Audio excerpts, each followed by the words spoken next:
Welcome, punters, to an early edition of this week's Racing Aussie Cup, Tancred Stakes, Vinery Stakes, whatever you want to call it, but a big weekend of racing, Group 1s, and that's what we love about racing. As always, I'm joined by Matty. How are you, Matty? Very well, William. How are you, mate? Going well, mate. Group 1s just week in, week out now, which is good. Good horses winning. And yeah, we keep finding winners for the team. It's going to be a very happy Easter. Uh, the kiddos all have chocolate flowing out of every orifice come Sunday morning after we fill up our pockets. Yep, 100%. And yeah, if you win any money, please give money to the Good Friday appeal. We don't talk about giving money or try to influence any people how they should do it, but yeah, Good Friday's a good cause, guys. So if we find you a few winners this episode, don't give it to us, give it to the Good Friday appeal because there's more people out there that need it than us. Absolutely good shout. And even if you do win it on Saturday, please make sure you donate on the Saturday or the Sunday. You don't need to do so on a Friday.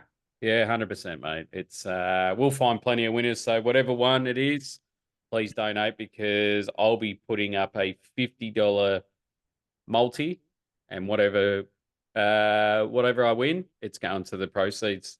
And if it doesn't win, I'm still donating 50. So it's a win-win. Oh, I could be out of pocket by 100, but but that's a good cause, so I'm going to do it. So if you're part of the community, you're going to see a dirty $50 multi on Friday. So yeah, if you want to join the community, please jump aboard, DM us. We'll put you straight through. It's heating up. As always, it heats up every week, especially Group 1s. If you're a first-time watcher, listener, please subscribe to our YouTube or any podcast platform. If it's not on a podcast platform that you listen to, please let us know and I'll put it on. Yeah, if we find you plenty of winners, you're going to donate to the Good Friday appeal, but also just rate us on Spotify. Please give us whatever star rating you want to give us. We just want to grow our viewers each and every week. And yeah, as an appreciation, that's all we ask for you to do. And thank you to everyone that watches and listens each and every week. We really appreciate it. We could not do it without your support. So thank you. Previewing all the Group 1s this episode. So there's 3 of them, 1 in Melbourne, 2 in Sydney. So bets around the grounds, we're probably a bit light on, but I'll find one for the team. We've got a multi and pineapple of the week. The challenge of 10-week pineapple is week 2. So Matty, you can stay cold. All right. Right, Because sorry, I've mate. got 10 milliliters. Still should have been Riff Rocket, but that's okay. You're very lucky. Brave B got up. No, not lucky at all. It was comfortable. Oh, I love it. $4 winner. People complain. It's what I love about racing. But no, it was a good weekend. Multi-saluted, Riff Rocket. I think we found enough winners for you guys to enjoy your weekend because I certainly did as well. So, yeah, it was a good weekend. Well done to both of us. Blow our little trumpets. Talking points. I don't know if it's been an issue for a while, but I just want to bring it to ahead and talk about it. There's no right, there's no wrong. It's just your opinion on how you see racing at the moment. And I just think recently we've had the All-Star Mile, we've had William Reid, and both Caulfield, Moonee Valley, for some reason the inside was off after a perfect week of weather. And like lanes 1 and 2 weren't the place to be. Now, I don't know. Well, why is this happening? Normally when you're betting at Caulfield and Moonee Valley, you want to be up on pace close to the rail. And that's been like that for years on years on years. But recently it's changed. You can win 3 wide, no cover, or 3 wide back if you're good enough at Caulfield and Moonee Valley. Look at Imperatrice. I know she's a champion, but she did it. So why can't anyone else? I know I heard on the radio that track managers don't like the rail bias. Personally, I prefer the rail bias because you can hone in on particular horses, particular races with this bias, or just I'm not even going to call it bias. I'm just going to call it how the track plays, and that's normal to me. Now it's out the window. All I know is barrier 1 and 2 are now out of play at these tracks. Now, do punters prefer rail bias or normal track conditions, normal track um, what's it called? Track how it plays, or do you want the rail off? I feel it's annoying for me as the media outlet aren't really being honest with us. They're sort of just saying it's going to play even, it's going to play fair. Now, is it playing even and fair? I don't know. Uh, Matty, have you got any thoughts? What your look? Flemington's our number one track, and it plays even. But if you're betting at Caulfield Mooney Valley, is there any preference you want? Do you want a rail off, or do you want how it normally plays? Well, both Caulfield and also Mooney Valley, I'll always favour the horses. They're going to be lobbed in the first half of the field. That's a starting point. Um, Generally speaking, the horses that I favour at Mooney Valley, look historically, have been the horses that land themselves on the rail. Now, to your point, that hasn't necessarily been of any type of advantage recently. Caulfield, Caulfield will probably prefer to find the middle of the track if they can. So if they can find a little bit of cover and then peel off, that's where I'd prefer to be from a Caulfield perspective. So I don't necessarily think Caulfield's changed too much. I think probably what we found is Mooney Valley has been playing fairly different to what we're used to. In terms of your question just in terms of information available, well, it would be good if there was a reading that was put out to the public, and it may just be at different important points in the straight and probably on the home bend, just to say that this is the reading on these parts of the track, and I think from there we can do what we want with that information. Yeah, 100%. All they've got to do is measure lanes 1 to 7 and say lanes 3 to 7 are going to be your A ground. Lanes 1 to 3 are one half a rating behind lanes 4 to 7. Like, Yep. that's just info we want. And I think trainers want it, owners will want it, jockeys would love it. I know the jockeys get to walk the track and they get it firsthand what the track's going to play. But Mm. yeah, I just didn't like Saturday when Mick Kent got on and watching the race. It looked like it was playing nicely. And he said inside's one grade below what lanes 3+ are. And it really annoyed me a bit because Mooney Valley Friday nights, it played Mooney Valley style. And now we get to a Saturday meeting. It just played completely different. And just, yeah, I just think open and transparent is going to be more important. And just, yeah, punters aren't going to blow up as more, I think. And yeah, and what you said about Caulfield, yeah, I'm leaning to if they want to make lanes 3 and 7 the perfect A ground for the jockeys, that's fine because horses still can sort of win from anywhere. Obviously, barriers 1 and 2 are a disadvantage at it, but yeah, it's not like the Mooney Valley how it played on Saturday, and yeah, it just I don't know. Just thought to bring it up. Let us know how you want to see our tracks. Do you want rail off or do you want to be hard up against the rail? It's no right, there's no wrong. It's just an opinion. And yeah, I'm just interested to see what people think. Might put a poll out, see if I get more than 100 votes and see what they think. I'm interested. I just want to see what people think. Um, Another really bugbear of mine is this handicap rating system. I think it's shot and it needs emergency overhaul. On the weekend, Johnny Rocker, we know, finished second to Imperatriz, and Johnny Rocker was a 75 rater. Now they've boosted it up to 106 rater.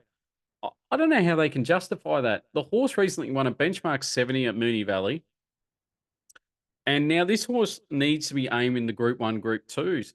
Will the chief handicapper rate this horse an 84 rater when it runs to an 84 rating next start in a Group 1? Of course not. I just really hope I hope I'm wrong. So then the owners and they can go on to win a Group 1 and 2. But I just don't how you can justify that. More importantly, people can say I'm wrong, but surely people agree in this handicap system needs an overhaul because if they do, it's easy to go up to 31 points like it's just happened, but they don't come down. Now, if they get that right coming down, the horse has a longer jeopardy of racing, especially for the owners, where now Johnny Rocker could go duck, duck, duck, duck, and he might be retired or moved on to Brisbane because of this rating that it's got. I don't know, Matty. I don't know if you've got any thoughts, but when the chief handicapper put out a post and explained it, I just thought it was so wrong in so many ways. I hope I'm wrong and the owners get a Group 1, Group 2 coming out of this, but I just think if they can get the overhaul right, they can have a horse for longer jeopardy. And yeah, I see it in so many horses. Yeah, who knows with Johnny Rocker? It could work to its advantage if it does get into a few of these Group 1s, Group 2s, and could be fairly well weighted within those races. But look, I understand where you're coming from. The horse didn't win a race and has been bumped up 30 basis points. So, yeah, it's an interesting one. I'm not very close to the handicap system. So I probably don't have too much more to add. Yeah, no, and look, you can go on there. I think it's RSN have it up there. Um, yeah, look, it makes sense what he's saying, but more importantly, it's coming back down as well. That's the biggest bugbear of mine. Yes, maybe Nick Ryan should have not placed him in a Group 1, knowing it would happen. But hey, you only get one crack with a horse, so why not? But yeah, to finish it off, it's just if you go up that quick, you should be able to come down half of that quick. So I don't know. Let us know what your thoughts are. Last one, June, July, RV have reverted back to 9 race cards for June and July as they feel the tracks won't handle the pressure of an extra race during the winter. But confident in the 24-25 season, it'll go back to a 10 race card. Personally, I love a 9 race card. I think it's perfect.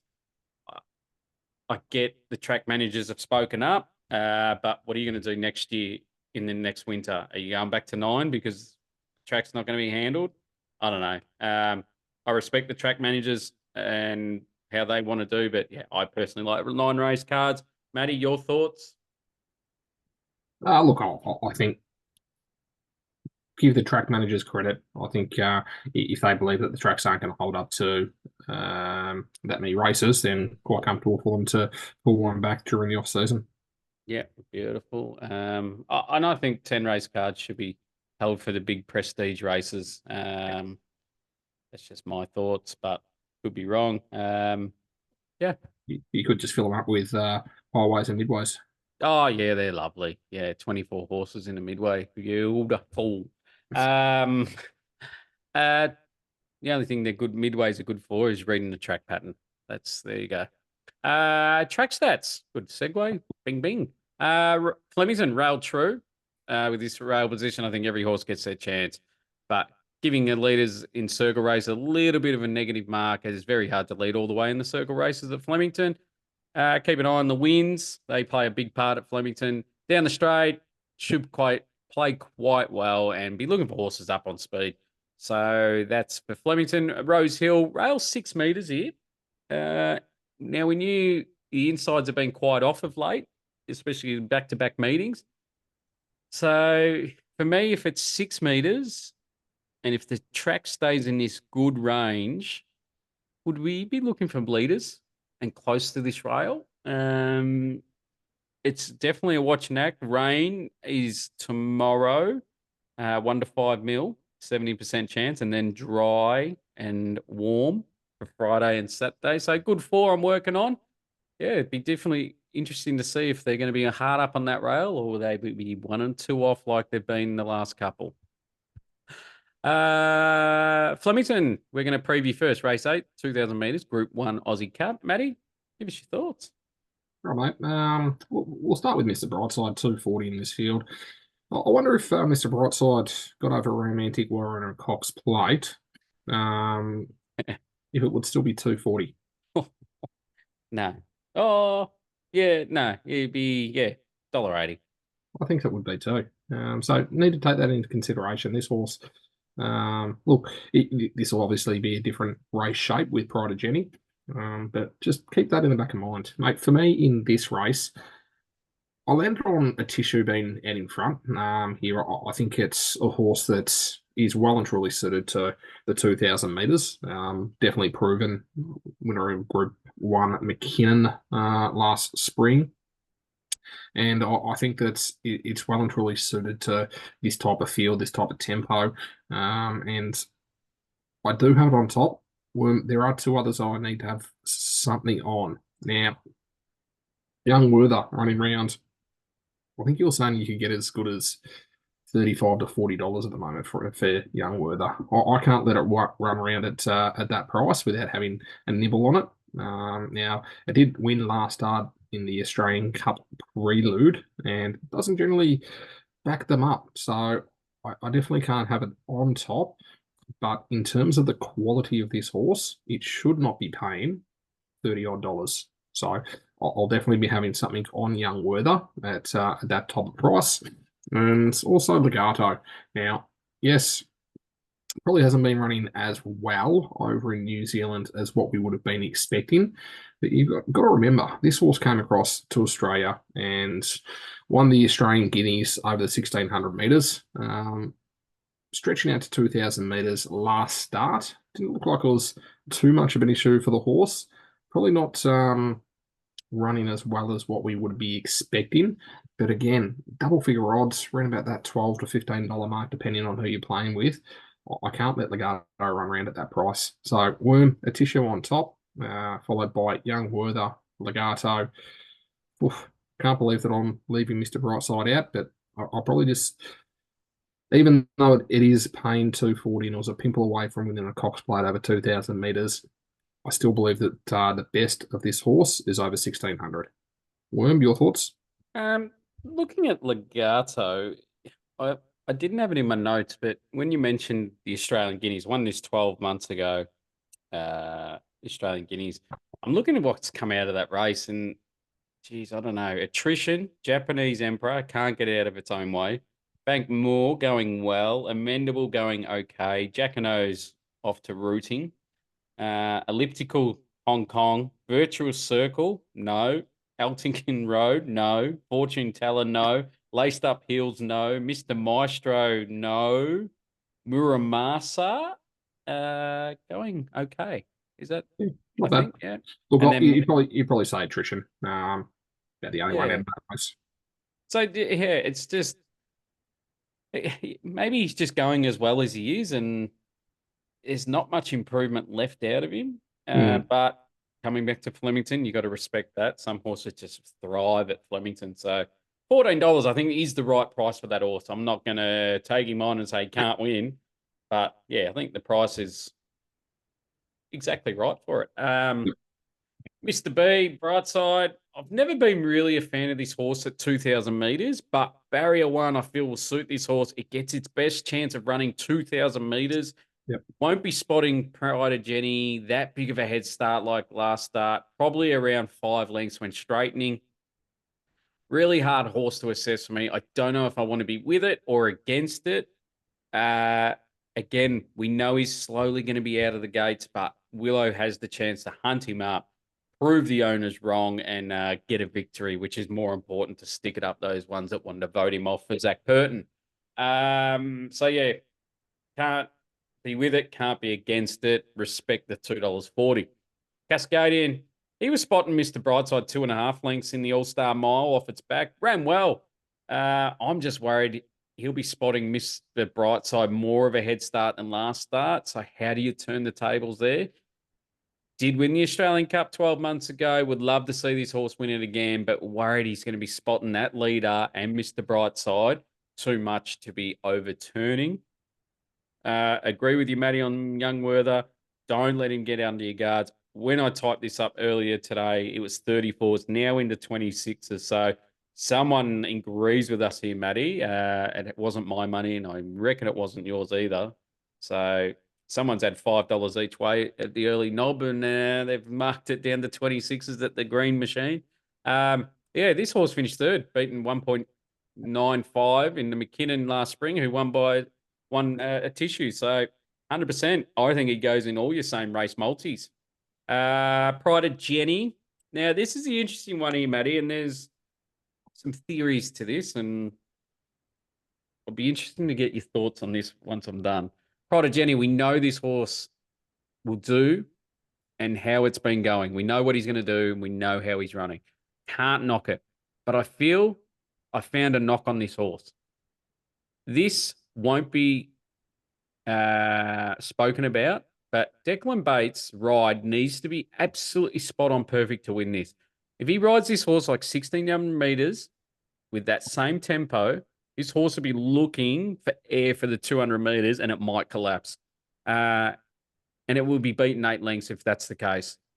This jockey isn't careful the last time at 2,000 meters. Do we remember when Regan Bayliss got thrown under the bus by the owner by a text message? He went the same pace as he did in the All-Star Mile. So now, does Sydney stewards retract what they did? I don't think so. But I want people to remember that. He went the same pace at the All-Star Mile and what he did in the 2,000 meters. Exact same numbers. So who's wrong? I know who's wrong. So Declan Bates, if he goes the All-Star Mile, we're in some all sorts here. So for me, I'm against Pride of Jenny. Your thoughts on that, Matty? Yeah, I did flick back to that. Look, probably one point to note there. It was a heavy track that day. In saying that, I can't be with Pride of Jenny over 2,000 meters.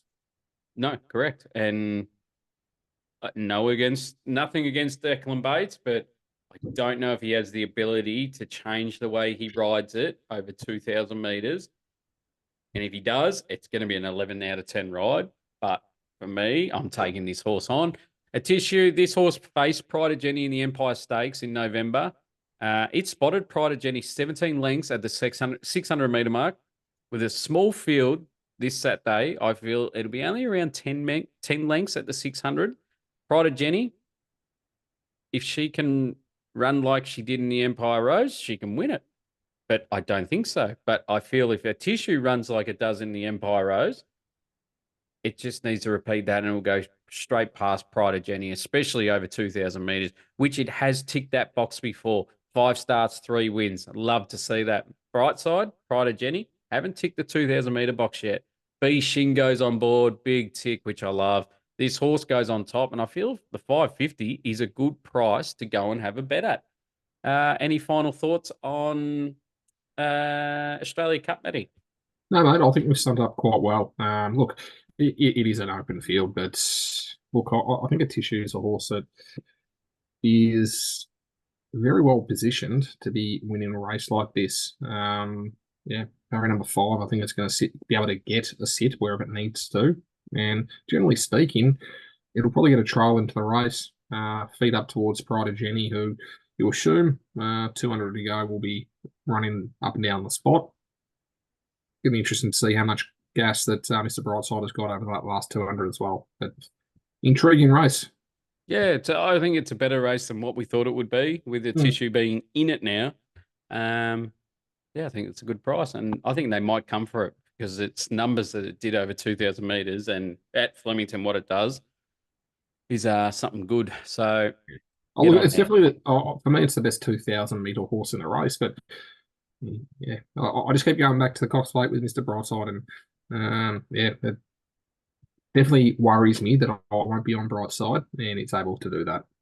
Anyway, we will see. Yeah, 100%. Let us know your thoughts. What are you backing? Rose Hill, race 7, Matty, Vinery Stud, Group 1, 2,000 meters. All right, mate. I'm going to be with Prowess here. We can't do that again. No, that was the pineapple that day. So, well, we can't recycle the pineapple from last year. No, I wish we could, but I think we're going to go down the same path. Yes, I think you're right, mate. Yeah.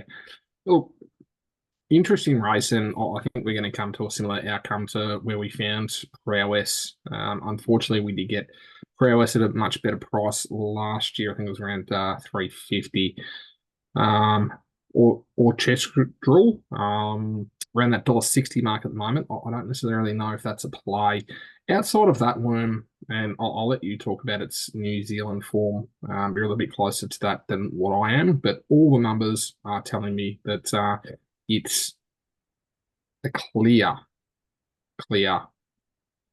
number 1 rater in this field. The only other one worm that I can really take into consideration his Autumn Angel. The Moody car combination, around about that $8.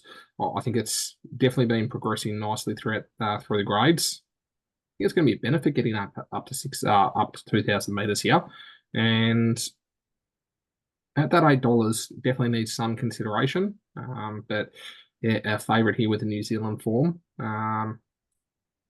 going to be tough to beat. Worm, how did you see it?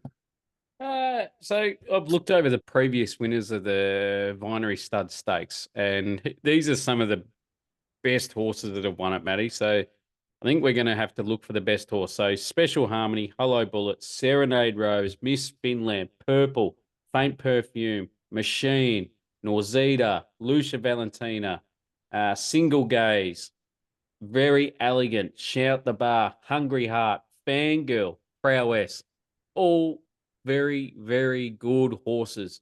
I've left a few out because I've never heard of them before or they've just gone busted. But I think it's you're looking for the best horse in this race. And look, the market's found it and, a bit of Dr. Obvious and all this, but we need to talk about this horse because this is something special, I think, this horse, Orchestral. The trainer doesn't even know how special this horse can be. He's so excited about this horse. Watch the replay of the New Zealand Derby. Jump on the Tab app or website. You can watch it there. She sat 3 wide, made an early move, absolutely pissed in. Now, the second horse came out and won last week at Moonee Valley, Group 2, 2,000 metre race. So if that horse can be running beaten now, B grade, what's Orchestral going to do to this field? I think she's going to piss in. Zardozi, it's going to be a good horse, don't get me wrong. And people are talking this horse up for a Caulfield Cup. Not going to disagree with it, but I think Orchestral's something better, and she could absolutely murder him. It's going to be a gap job. I know it's $1.60, and it's not a betting play for majority of people that listen and watch this show, but put it in your multis. It'll be winning. And I'm just excited to see this horse in our spring if it comes to the Cox Plate because I think we might be seeing something very, very special. Matty, Well, thoughts? just wanted to get your thoughts on a few horses here. Komochi, winning range, 1,100 to 1,200, finds itself at 2,000 meters of the Group 1. Yeah, no. Look, Tula Vida, I mean, like I said, has been over 2,000 before. Yeah, and I think 2000 will suit this horse, and this is probably a same race multi horse, but I watched the Kembla run and it just took ages to get going. It just grinded. Now I know it's up 400 meters, but I want some sort of turn of foot. Yep, near of Mount Buller. Don't think One it's of been the don't think it's been over 1,500. one of the worst names I've seen in horse racing history. Our Gold Hope, again, I don't think it's been over 1,600. Should be renamed No Hope. Okay, and Piplup, Look, been out through. I went looking for this horse at Yep, 250 good. to 1. I know if you look at its rating, it's only a rating 59 against Zardozi, let's say, 102. So it should be getting close to 25 kilos allowance, but it's not. But I thought its run at Hawkesbury was really good. It loomed into the race like it was going to win by 7, but maybe just conditioning got the better of this horse being second up. You know what? I'm going to go Equestrial to win from Pip Lup as a SRM to run fourth. Queen of Dragons, Matty. I'm surprised you haven't mentioned this. You had a bigger heart on for this horse as a 2-year-old in the Brisbane campaign. Yeah, I definitely did. It probably eased up off Queen of Dragons a little bit in comparison to what I saw last preparation. Be interesting to see how it runs. Let's put it that way. Yeah, 100%. Yeah, so obviously Orchestral's going in all my multis, but I'm going to play an SRM. Orchestral to win. Hip up top 4. Geez, I'd like to know what it's going to be paying now because, 250 to 1. Mm. Imagine if that one. Wow, we. Tell you what, mate, you just got me looking at Queen of Dragons again. This form doesn't read too badly. I can see why I liked it. Sorry, mate. She's not the pineapple this week. She's burnt. All right. She's Mate, had her time. just want it to Kendall paying $15. She's at the reject shop or the $2 shop, mate. You can buy her there for $2, but not for the pineapple. Orchestral, I'm quite comfortable to be with here. Yeah, I'm still trying to work out this mayor of Mount Buller and where they get the name from. So, Ray Sikowski, if you want to reach out to me and let me know how you've named it, please let me know because I'm putting this down as the worst named horse in fucking history. So, good luck to you, everyone involved. Rose Hill Race 8, Tancred Stakes, 2,400 meters, Group 1. Maddie, thoughts? Yeah, nice little B grade Group 1 we've got running around here. A few of these have run around in the spring Group 1s. Obviously, had more Fallons. I think it ran fourth, didn't it? In the call in the Melbourne Cup, or was it? No, I don't think it did. No, that was Ashram that did. Screwed up all of our first fours. Anyway, more Fallons. Gear Up, interesting one. Also nominated down in Melbourne, stepping up in class. Got the better of a horse. Carini, which I had an opinion of, but again, big step up here. Buckaroo, Worm, I'll let you talk about it. I feel like we've been talking about it for quite a long time since it had a chance of running around in a Cox Plate. Boys, the Asian ran fourth in a Caulfield Cup. So some solid form lines there. Tom Kitten over 2,400. Be really interested to see or hear your thoughts on that particular horse. For mine, I can't necessarily see it's improving over 2,400 meters, but look, James Cummings would obviously know better than what we do, so he believes that it can run the distance out. Post Impressionist. Now, how impressive was it last start?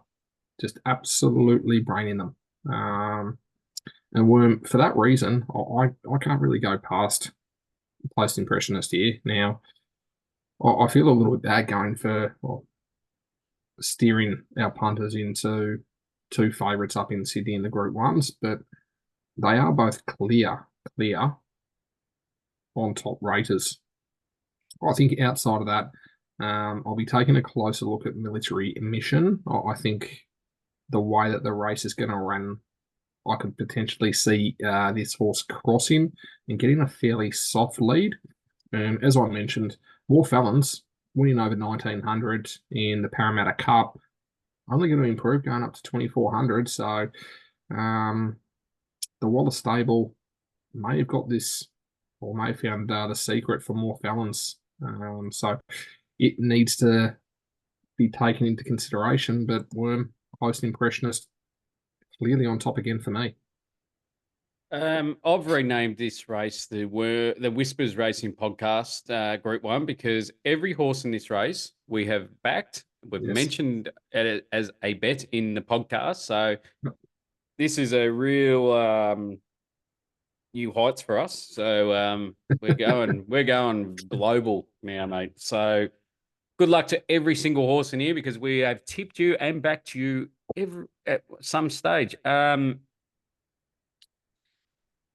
Now, if you're part of the community, I gave Post Impressionist a big push on Saturday. So that was the one I teased to the punters to come along and join to find out which horse I wanted to launch at. And this was it. And wowee, it was more than impressive. Now, this race, tempo scares me a little here because there's no real natural leader. Yeah, Military Mission can lead, but I don't think they want to. Gear Up doesn't want to lead, but it will be left being the leader. And I think they just go really slow here. Now, the only two horses I'm keen on looking at here is Buckaroo. I thought it was a great run last start. I know we're going to the well again and we're probably, but he only hit top gear, I reckon, the last 100 meters due to the very slow tempo. Hasn't seen 2,400 meters, which is a negative, but I think he'll handle it off that run. But this is the easiest field he's probably going to face. This is D-Day for this horse and where they're at and what is happening with this horse. So I give him a chance. Post Impressionist ran on Saturday, absolutely pissed him by 3.88 lengths. Yes, it wasn't against anything because Man's always ran second. We know how much of a busted horse that is. Um, and this is a little bit harder, but I feel it will handle these. My worry with this horse was, oh, sorry. Yeah. So the worry with this horse was if you go and watch its replay of this win, it had, it was tracking nicely into the race, and then it just found a little flat spot around the corner. Took about 100 meters. Took it a while. Took it 100 meters to pick up. But once it did, it was all over. Barrier three, probably sit negative again, I reckon. But if it handles the quick back up, this horse will be winning. Tom Kitten, hard to get a read on here for me.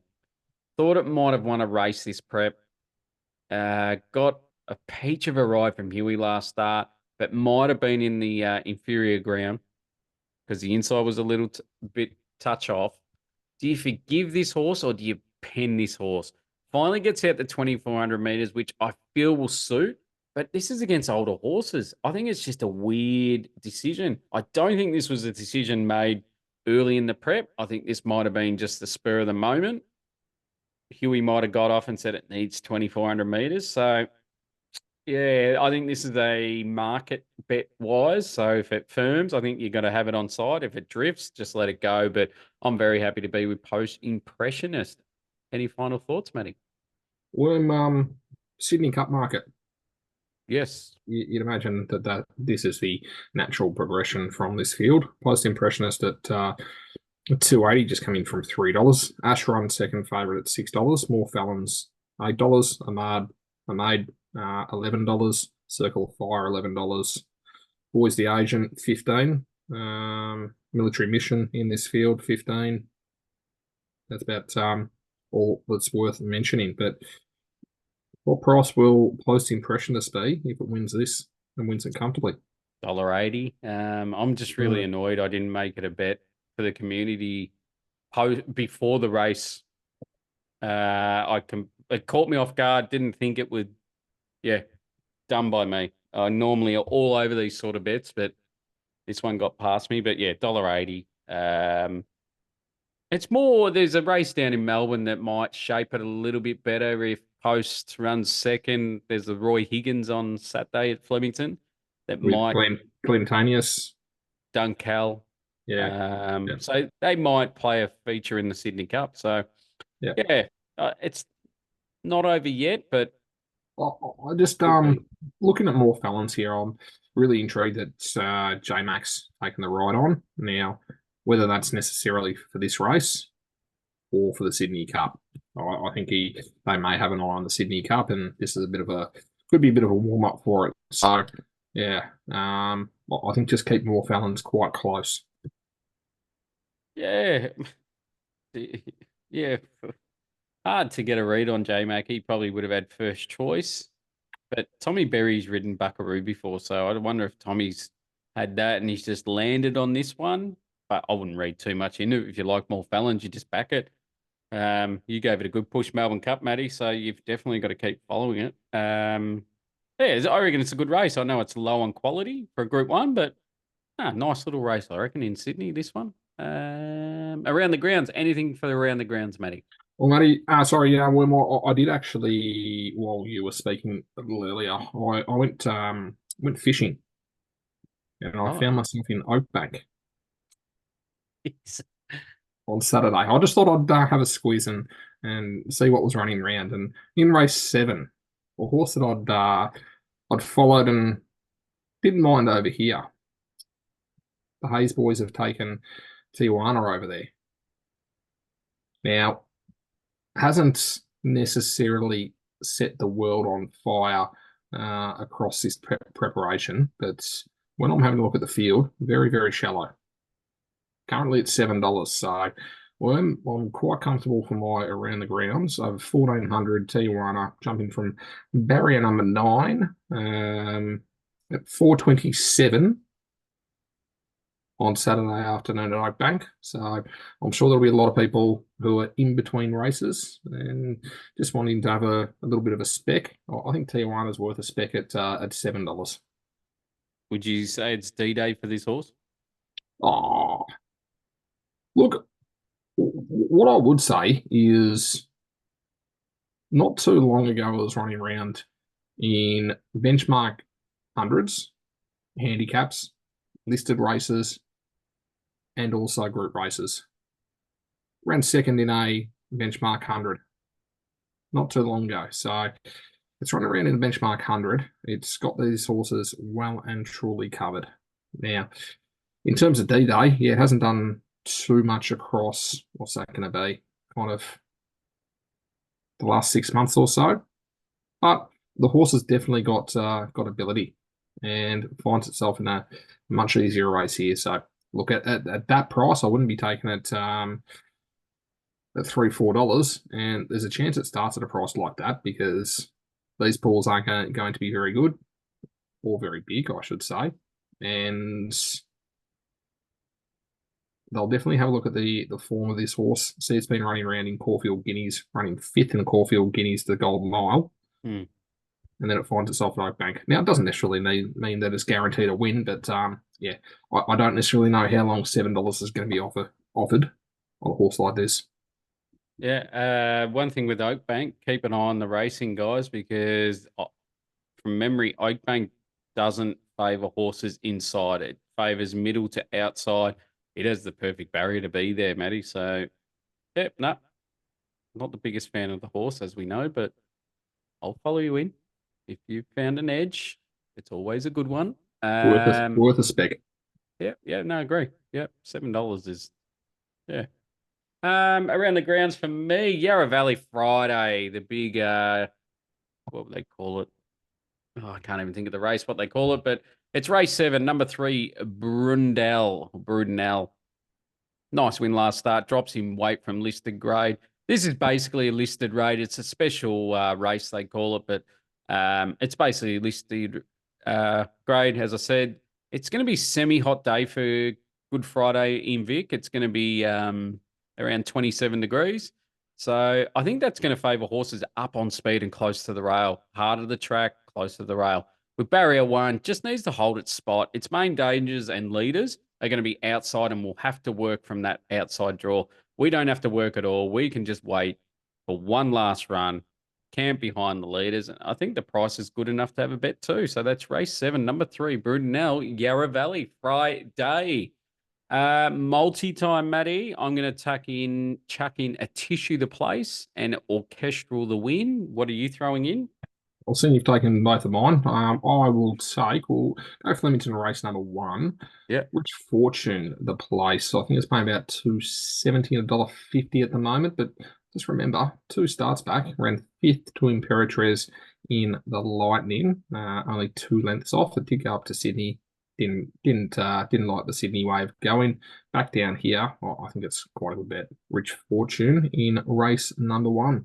Yeah, if you like it, keep waiting. It's 210 out to 270, and I wouldn't be worried about the drift early because it's just someone setting a market and everyone's backing others. So it's going to get to a backable price, definitely. So that comes to $4.17. A tissue, the place, orchestral, the win, Rich Fortune, the place, $4.17. We got the multi last week. And as someone said in the community, it's only taken 20 years. So thank you, Archie. I'll remember that one. Yeah, good win. We got the multi. So we're going for back-to-back. This is rare areas, back-to-back. Pineapple, as I said, 10-week challenge for me. I've set myself 10 weeks to keep it all to myself. I'm going to be selfish. I'm not going to share it. Flemington, race 4, number 4, Amina. We're going with Pineapple of the Week. This looks a good horse in the making. Last win was impressive at the Caulfield Heath track. Only got going in the last 150 metres and was going away from its opposition. Yes, 1,000 metres up to 1,200, but I think this will suit the horse even more. I feel this horse will be a way better horse than these, and 230 is a price I want. And this is week 2 of week 2 of the 10-week challenge. So race 4, number 4. I'll even say this could be the Coolmore horse for the spring. There you I go. like it. I'll keep the queue in the rack and you keep the pineapple for next week. Yep, not a problem. I'm happy with that. And any final thoughts, Matty, on a cracking weekend? Absolutely. I'm sure there's going to be a lot of people, whether they're sitting in a caravan park in a pub somewhere on Saturday Mm. afternoon, and it's going to be very enjoyable. So looking forward to Saturday racing. Yeah, yeah. Pub sounds freaking great on a Saturday, I reckon. Absolutely. I Watch the think the power beat the D's. yeah, I think the country pubs will be pumping. Yeah, 100%. It'll be good to see people back out and about again and spending up and more importantly, donating to Good Friday Appeal. That'll do us for this episode. We should be back next Thursday, but we will keep you informed. Hope you all have a lovely Easter, long weekend. Hope the Easter Bunny brings you plenty of chocolate, and I'm going to be stealing my kids' Easter eggs. That is $1.01. So, hey, yeah, have a great weekend. Stay safe, and yeah, see you next week for, is it day one of the championships? Let's go with it. Close. Be close. Yeah, it'd have to be. I'll just ring PVL now and find out. But yeah, have a great weekend, guys.